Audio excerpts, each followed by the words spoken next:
இது நம்ம ஃபேமிலி. மக்களவைத் தேர்தலுக்கான வேட்பாளர் நேர்காணலை திமுக தொடங்கியிருக்கிறது. விவரங்களை செய்தியாளர் ரமேஷிடம் நாம் கேட்கலாம். ரமேஷ், நேற்றைய தினம் தொகுதி பங்கீடெல்லாம் இறுதி செய்யப்பட்டு இன்று வேட்பாளர் நேர்காணலை திமுக தொடங்கியிருக்கிறது. ஏற்கனவே ஏராளமானோர் விருப்ப மனுலாம் அளிச்சிருந்தாங்க. எப்படி இப்போ தொகுதி வாரியா நேர்காணலுக்காக கூப்பிட்டுருக்காங்களா அல்லது மாவட்ட வாரியா கூப்பிட்டுருக்காங்களா? என்ன விவரம்?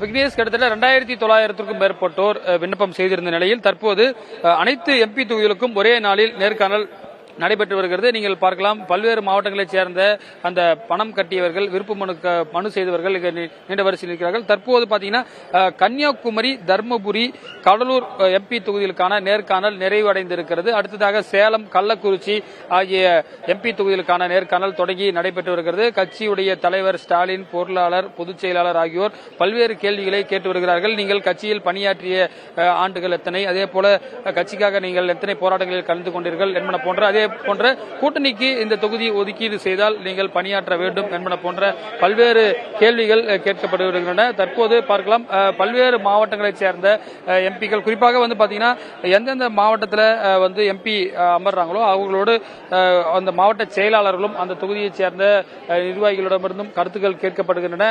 நீங்கள் பார்க்கலாம், தொடர்ச்சியாக நம்முடைய ஒளிப்பதிவாளர் சிவராஜ் உங்களுக்கு காட்சிப்படுத்திக் கொண்டிருக்கிறார். இங்கே அமர்ந்து இருக்கக்கூடியவர்கள் நேர்காணலை முடித்துவிட்டு அந்த பக்கமாக செல்பவர்கள் நாளைக்கு முதலமைச்சர் தர்மபுரி செல்வதால் தர்மபுரி எம்பி தொகுதிக்கான நேர்காணல் சற்று முன்பாக நடந்திருக்கிறது. அதுல பாத்தீங்கன்னா தற்போது எம்பி செந்தில்குமார், அதே போல வழக்கறிஞர் மணி, பழனியப்பன், அதே போல தடங்கம் சுப்பிரமணி உள்ளிட்டோரெல்லாம் கூட அதுல மனு செய்திருக்கிறார்கள். அவரிடம் தற்போது நேர்காணல் நிறைவடைந்திருக்கிறது. தற்போது பார்க்கலாம் எந்த அளவிற்கு விருப்ப மனு கொடுத்தவர்கள் பல்வேறு எம்பி தொகுதியிலிருந்தும் அமர்ந்திருக்கக்கூடிய காட்சிகளை தான் நீங்கள் பார்த்துக் கொண்டிருக்கிறீர்கள். தொடர்ச்சியாக இன்று மாலைக்குள் அனைத்து தொகுதிகளுக்கும் நேர்காணல் நிறைவட இருக்கிறது. கடைசியாக பாத்தீங்கன்னா வட சென்னை, தென் சென்னை, மத்திய சென்னை ஆகிய தொகுதிகளுக்கு நேர்காணல் நடைபெறும். அதாவது நீங்கள் சீட் கொடுத்தால் எந்த மாதிரியாக பணியாற்றுவீர்கள், அது மட்டும் இல்லாமல் ஒருவேளை இந்த கூட்டணிக்கு ஒதுக்கப்பட்ட பாத்தீங்கன்னா 40 தொகுதியில் திமுக 21 தொகுதி தான் நிக்க போகுது.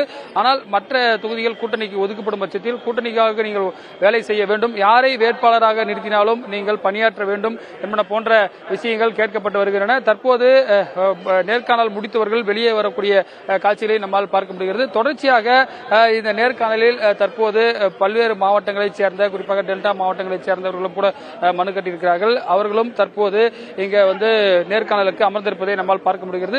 இன்று ஒரு நாள் மட்டுமே கிட்டத்தட்ட 1000 பேரிடம் நேர்காணல் நிறைவடையும். வழக்கமாக கடந்த காலங்களில் பார்க்கும்போது 3-4 தொகுதிகளுக்கு தான் நடக்கும். ஆனால் இந்த முறை மட்டும்தான் ஒட்டுமொத்தமாக 40 தொகுதிகளுக்குமான நேர்காணல் நடைபெற இருக்கிறது. இந்த நேர்காணலில் பார்த்தீர்கள் என்று சொன்னால் பல்வேறு விஷயமான கேள்விகள் முன்வைக்கப்படுகின்றன. கட்சிக்காக நீங்கள் பணியாற்றிய விஷயங்கள் என்பன போன்ற பல்வேறு தகவல்களை கட்சியுடைய தலைமை கேட்டு வருகிறது. நேர்காணலுக்காக காத்திருக்கக்கூடியவர்களை தான் நீங்கள் பார்த்துக் கொண்டிருக்கிறீர்கள். திமுகவினுடைய நேர்காணலை ஒரே நாளில் முடிக்க அவர்கள் திட்டமிட்டிருப்பதா குறிப்பிட்டிருந்தீங்க. இதன் காரணமாக தேர்தல் களம் வேகம் எடுத்திருப்பதை நம்மால் புரிந்து கொள்ள முடிகிறது. விவரங்களை வழங்கியமைக்காக நன்றி ரமேஷ். இது நம்ம ஃபேமிலி.